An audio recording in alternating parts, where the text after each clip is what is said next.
नमस्कार, मैं हूं श्वेता झा। आप देख रहे हैं 7 बजे 7 सवाल। दिल्ली में चुनाव की घोषणा के बाद सियासी सरगर्मी बढ़ गई है। सियासी दल एक दूसरे को घेरने में कोई कोर कसर नहीं छोड़ रहे हैं। इस चुनाव में सरकारी बंगले का मुद्दा जोर शोर से उठ रहा है।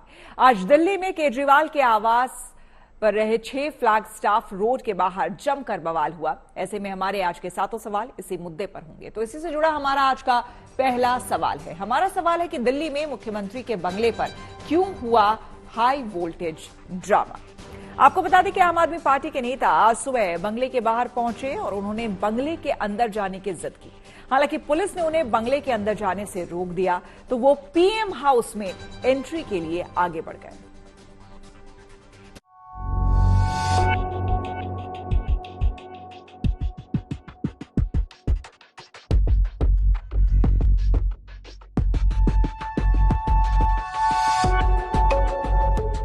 दिल्ली में मुख्यमंत्री के बंगले को लेकर बवाल।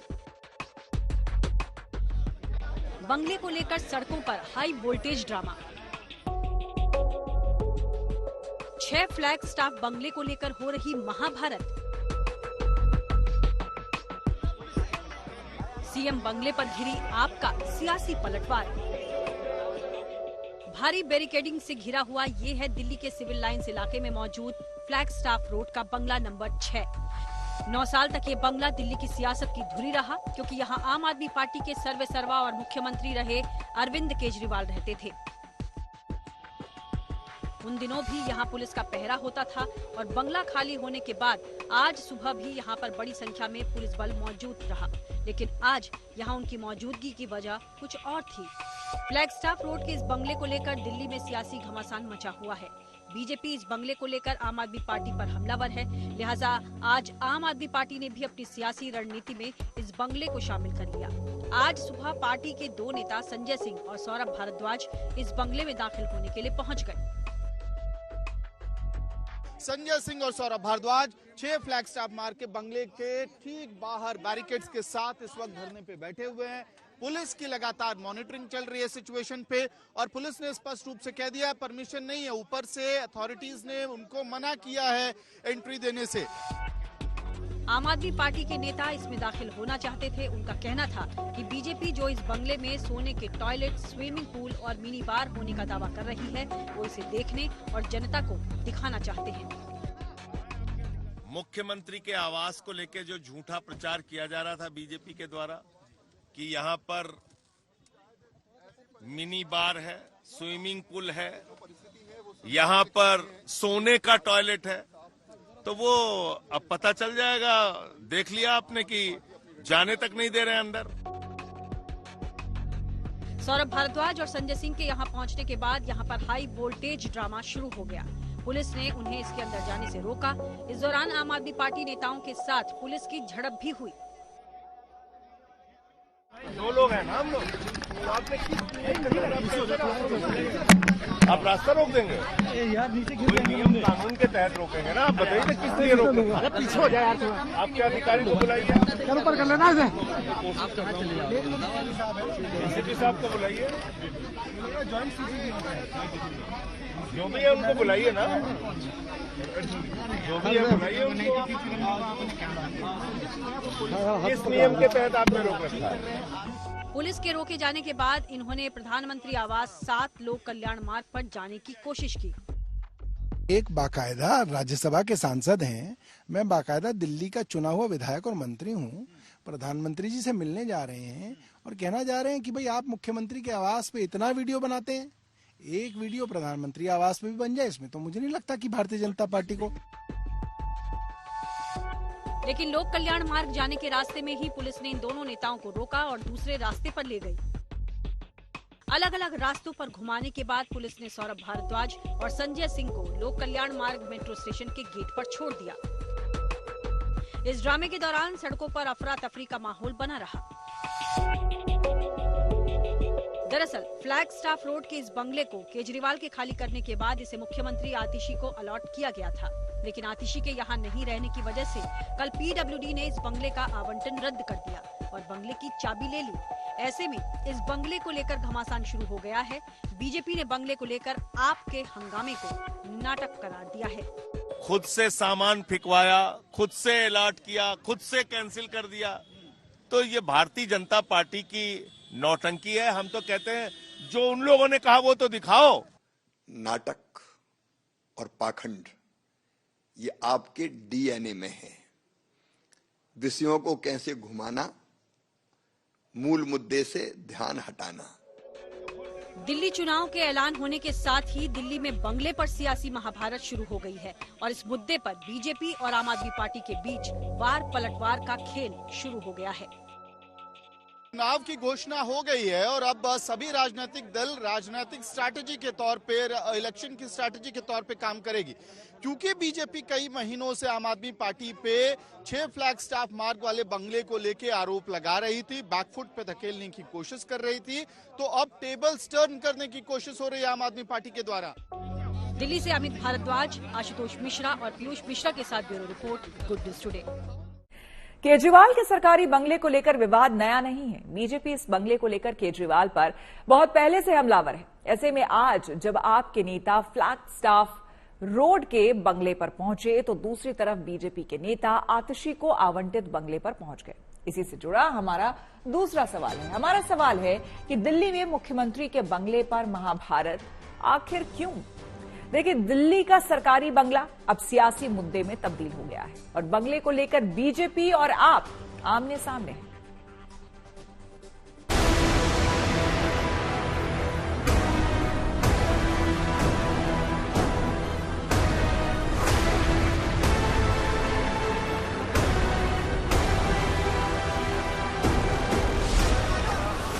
दिल्ली में आज 6 फ्लैग स्टाफ रोड के बाहर ही केवल ड्रामा नहीं हुआ, बल्कि ड्रामा आतिशी के मथुरा रोड स्थित आवास पर भी हुआ। एक तरफ संजय सिंह और Saurabh Bharadwaj flag staff road वाले बंगले पर पहुंचे, तो दूसरी ओर बीजेपी के प्रदेश अध्यक्ष मथुरा रोड पर स्थित मुख्यमंत्री आतिशी के आवास पर पहुंच गए। मथुरा रोड पर AB 17 बंगला मुख्यमंत्री आतिशी को अलॉट किया गया है, लिहाजा आज वीरेंद्र सचदेवा वहां पहुंच गए और आतिशी पर निशाना साधा। वीरेंद्र सचदेवा ने आतिशी पर निशाना साधते हुए कहा कि आतिशी के पास पहले से ही 2 बंगले अलॉट किए हुए हैं, ऐसे में वो और कितने बंगले चाहती हैं? मैं तो ये पूछने आया था कि ये सरकारी बंगला जहाँ से स्वर्गीय शीला दीक्षित ने 5 साल मुख्यमंत्री रहते अपनी दिल्ली की सरकार चलाई, आतिशी मार लेना को ये अलॉट है, तो उन्हें शीश महल क्यों चाहिए? और जब शीश महल उनको दिया जा रहा था 3 महीने तक उन्होंने शीश महल का चार्ज क्यों नहीं लिया? कल आतिशी ने आरोप लगाया था कि 3 महीने के भीतर 2 बार उनसे उनका आवास छीना गया। दरअसल कल PWD ने 6 फ्लैग स्टाफ रोड वाले बंगले का आवंटन रद्द कर दिया था। इसके बाद दिल्ली में बंगले पर सियासत गर्मा गई। बीजेपी ने आतिशी के आरोपों को गलत बताते हुए आतिशी को बंगले वाली देवी बताया। आज जब आचार संहिता लग गई तब आप ड्रामा कर रहे हैं। अरे ये बताओ, इस घर में कौन रहता है? ये जो बंगला अलॉट है, एक बंगला ये हो गया आतिशी मार लेना का, एक बंगला कालका जी में हो गया, शीश महल भी चाहिए, तो ये बंगले वाली देवी बताएं इनको कितने बंगले चाहिए? हालांकि PWD सूत्रों का दावा है कि आतिशी को फ्लैग स्टाफ रोड वाले बंगले से बाहर निकाला नहीं गया है। उनके अनुसार आतिशी कभी वहां शिफ्ट ही नहीं हुई थी। उन्हें 17 AB मथुरा रोड पर सरकारी आवास पहले से ही आवंटित है और उन्हें फिर से 2 अन्य बंगलों का ऑफर दिया गया है। आतिशी के नाम पर एक बंगला पहले से ही अलॉट है, वो है AB 17 मथुरा रोड का बंगला, जहां फिलहाल मनीष सिसोदिया और उनका परिवार रहता है। ऐसे में PWD का ये भी कहना है कि एक ही नेता या एक ही मंत्री मुख्यमंत्री के नाम पर 2 बंगले कैसे अलॉट हो सकते हैं। बीजेपी के साथ साथ कांग्रेस भी बंगले को लेकर आम आदमी पार्टी के खिलाफ आक्रामक रुख अख्तियार किए हुए है। आपने शीला दीक्षित जी पे सवाल उठाए कि उनके घर में 12 AC है और आपने खुद अपने यहाँ 50-50, 60-60 लगा लिए। तो हम आपसे कहते हैं कि जो आदमी औरों पे उंगली उठाता है, याद रखिए वो 4 उंगलियां उस पर भी आती हैं और इस आदमी में तो 4 क्या 10 उंगलियां अपने में आ रही हैं। सरकारी बंगले पर बैकफुट पर आई आम आदमी पार्टी ने अब पलटवार करना शुरू कर दिया है। आप नेता अब बंगले को लेकर फ्रंट फुट पर खेलने की रणनीति पर काम कर रहे हैं। भारतीय जनता पार्टी लड़ती है चुनाव कि मुख्यमंत्री आवास में कितना सरकारी पैसा लगा। तो हमने कहा अगर मुख्यमंत्री आवास में सरकारी पैसे पर ही चर्चा है तो प्रधानमंत्री आवास में भी देखा जाए कि कितना पैसा लगा। अगर मुख्यमंत्री के ऊपर आरोप लग रहे हैं कि उनका कमोड जो है वो सोने के बना हुआ है, तो आइए मीडिया के साथियों को हम लेके चलते हैं, मीडिया के साथी देखें। दिल्ली में चुनाव के ऐलान के साथ ही जिस तरह से सरकारी बंगले की सियासत शुरू हुई है, उससे ये साफ है कि इस बार जनता की अदालत में बंगले का मुद्दा जरूर उठेगा। दिल्ली से अमित भारद्वाज के साथ bureau report, good news today.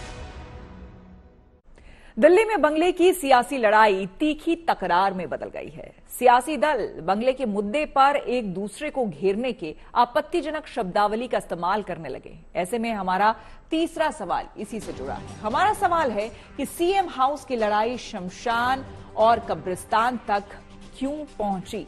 देखिए, बीजेपी नेता ने जब बंगले को लेकर कब्रगाह का जिक्र किया तो संजय सिंह ने पलटवार करते हुए शमशान का जिक्र कर दिया।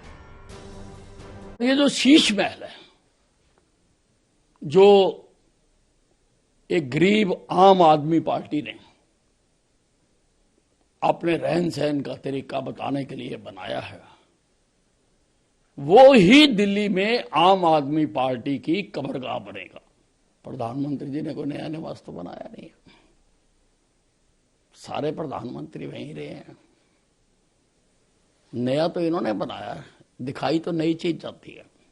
और राजमहल क्या बनेगा, मोदी जी वाला, वहां क्या होगा? तो दोनों देखा जाए ना। हम तो चाह रहे हैं कि राजमहल को खोद के उसको भी शमशान बना दो। तो शमशान बनाने में तो उस्ताद हैं। मोदी जी कहते हैं हाँ, अगर कब्रिस्तान है तो शमशान होना चाहिए कि नहीं होना चाहिए। तो पूरे उत्तर प्रदेश के चुनाव प्रचार में उन्होंने कहा। तो जब वो कह रहे मुख्यमंत्री आवास पे कब्रगाह बनेगा, तो वहां शमशान बन जाए कम से कम। दिल्ली के चुनाव में बंगला बड़ा मुद्दा बन गया है। बीजेपी के साथ साथ कांग्रेस भी सीएम के बंगले को लेकर आपको घेर रही है। बीजेपी ने सीएम के बंगले का बकायदा एक मॉडल बनाकर अपने दफ्तर में रख दिया। इधर आम आदमी पार्टी ने भी अब बंगले के मुद्दे पर फ्रंट फुट पर खेलने की रणनीति बना ली है। और इसी से जुड़ा हमारा चौथा सवाल है कि चुनाव से पहले बंगले पर बवाल बढ़ने के क्या मायने हैं। इस पूरे विवाद के बारे में समझा रहे हैं हमारे संवाददाता कुमार कुणाल। दरअसल समझिए कि आखिरकार दिल्ली के मुख्यमंत्री बंगला विवाद की वजह क्या है। जब अरविंद केजरीवाल जेल से बाहर आए तो उन्होंने मुख्यमंत्री पद से इस्तीफा दिया और यह भी घोषणा की कि वो 6 फ्लैगस्टाफ रोड, जो उनका आवास है, उसे वो खाली करेंगे। आवास खाली किया गया, चाबी पीडब्ल्यूडी को सौंपी गई, लेकिन पीडब्ल्यूडी विभाग ने कहा कि चाबी उसके पास पहुंची नहीं, सीधे आतिशी के पास चली गई।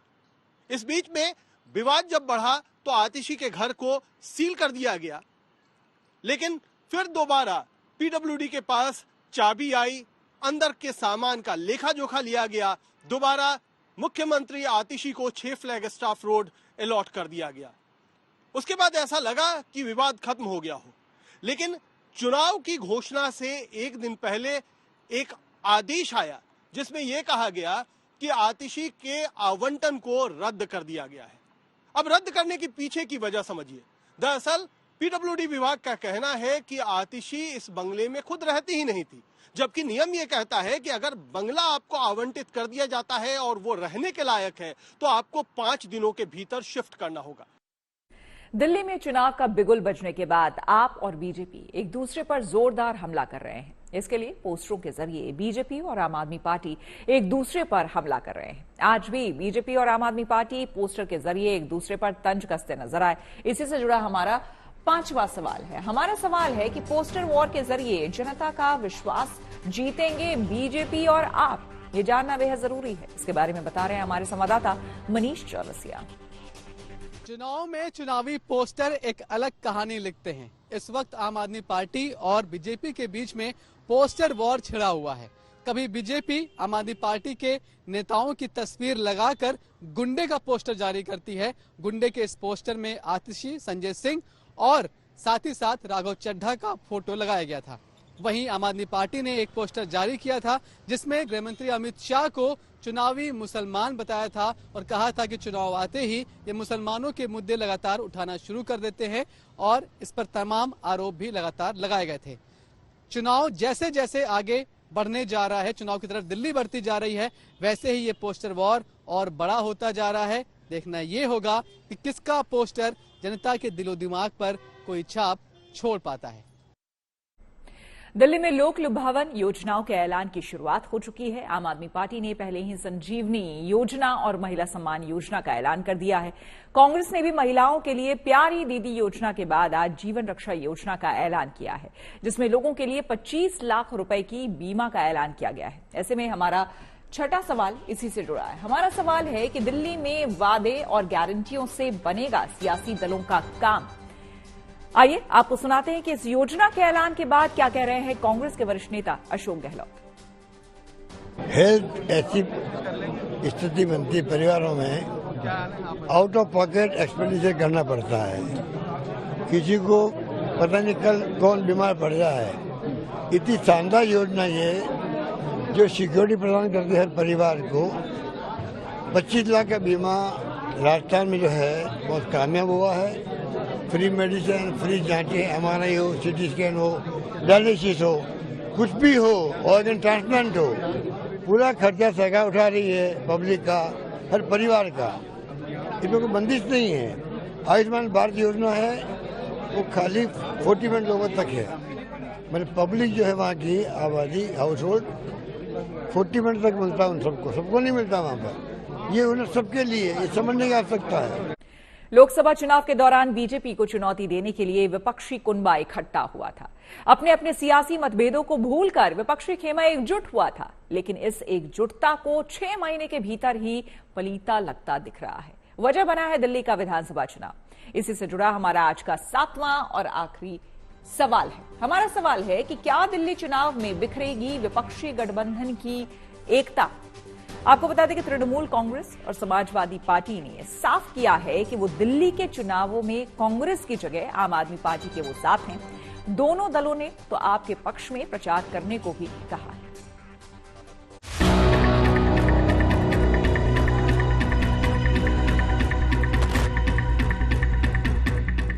कुछ महीनों पहले विपक्षी दलों के नेता एक मंच पर जुटे दिखाई दे रहे थे, लेकिन दिल्ली चुनाव के ऐलान के साथ ही ये गठबंधन बिखरा बिखरा नजर आ रहा है। लोकसभा चुनाव के दौरान दिल्ली में एक दूसरे के साथ चुनाव में उतरे कांग्रेस और आम आदमी पार्टी ने विधानसभा चुनाव में अपनी राहें अलग कर ली हैं। दिल्ली विधानसभा चुनाव में कांग्रेस और आम आदमी पार्टी आमने सामने हैं और एक दूसरे पर हमलावर भी। इंडिया गठबंधन की पार्टियों के बीच हो रहे मुकाबले में गठबंधन के दूसरे दलों का झुकाव आम आदमी पार्टी की तरफ है। समाजवादी पार्टी और टीएमसी ने साफ कह दिया कि दिल्ली के चुनाव में उनका समर्थन आम आदमी पार्टी के साथ है। तो वहीं शिवसेना का कहना है कि दिल्ली में अकेले चुनाव लड़ना कांग्रेस की मजबूरी भी हो सकती है। ये उम्मीद करेंगे कि वहां पर आम आदमी पार्टी का सरकार फिर से आए और भाजपा पूरी तरह उसको डिफीटेड होना चाहिए और दिल्ली का जनता भाजपा को पूरा पराजित करेंगे। जो भाजपा को हरा रहा होगा समाजवादी पार्टी उसकी मदद करेगी। समाजवादी पार्टी बीजेपी को एक एक सीट पे हराने के लिए जो हरा रहा होगा उसके साथ खड़ी होगी। कांग्रेस एक लोकसभा में आप और कांग्रेस एक साथ लड़े ना, लेकिन विधानसभा में एक साथ नहीं है। कार्यकर्ताओं की मजबूरी है, पार्टी की मजबूरी होती है। मुंबई में भी शायद कांग्रेस के ऊपर भी प्रेशर होगा। दिल्ली में चुनाव है और मुख्य मुकाबला आम आदमी पार्टी और बीजेपी के बीच ही है, जबकि कांग्रेस दिल्ली में मुकाबले को त्रिकोणीय बनाने में जुटी है। कांग्रेस न केवल पूरे दमखम के साथ केजरीवाल के खिलाफ प्रचार कर रही है, बल्कि वो अब लोकसभा चुनाव के दौरान केजरीवाल के साथ गठबंधन को अपनी गलती भी बता रही है। आम आदमी पार्टी के साथ जो हमने समझौता लोकसभा के दौरान किया वो कांग्रेस की बहुत बड़ी गलती थी और गलती बार बार दोहराई नहीं जाती। दिल्ली चुनाव में विपक्षी गुट बटे बटे नजर आ रहे हैं। बीजेपी इस पर चुटकी लेते हुए कांग्रेस को घेर रही है। कांग्रेस के जो चरित्र का पर्दाफाश इसलिए भी हो रहा है कि लोकसभा चुनाव में वो अरविंद केजरीवाल को गोद में लिए घूमते हैं और अब विधानसभा के चुनाव में ड्रामा करते हैं कि हम दोनों अलग अलग लड़ रहे हैं। लेकिन चंडीगढ़ में जो मेयर का चुनाव 24 तारीख को होना है वह आम आदमी पार्टी और कांग्रेस दोनों मिलकर लड़ रहे हैं। तो ये बता दें कि कौन से राज्य में किसका गला काटना है और किसको गले लगाना है, ये कांग्रेस को खुद नहीं पता। दिल्ली विधानसभा चुनाव में कांग्रेस ने अरविंद केजरीवाल के खिलाफ नई दिल्ली सीट से पूर्व मुख्यमंत्री शीला दीक्षित के बेटे संदीप दीक्षित को मैदान में उतारा है। तो वहीं कालकाजी से मुख्यमंत्री आतिशी के खिलाफ अलका लांबा को कांग्रेस ने टिकट दिया है। कांग्रेस की तरफ से दिग्गज उम्मीदवारों को चुनाव मैदान में उतारे जाने से साफ है कि आम आदमी पार्टी कांग्रेस को हल्के में नहीं ले सकती है। दिल्ली से अमित भारद्वाज के साथ bureau report, good news today. तो इसी के साथ 7 बजे 7 सवाल में मेरे यानी कि श्वेता झा के साथ फिलहाल इतना ही। देश दुनिया की तमाम पॉजिटिव खबरों के लिए देखते रहिए गुड न्यूज टुडे।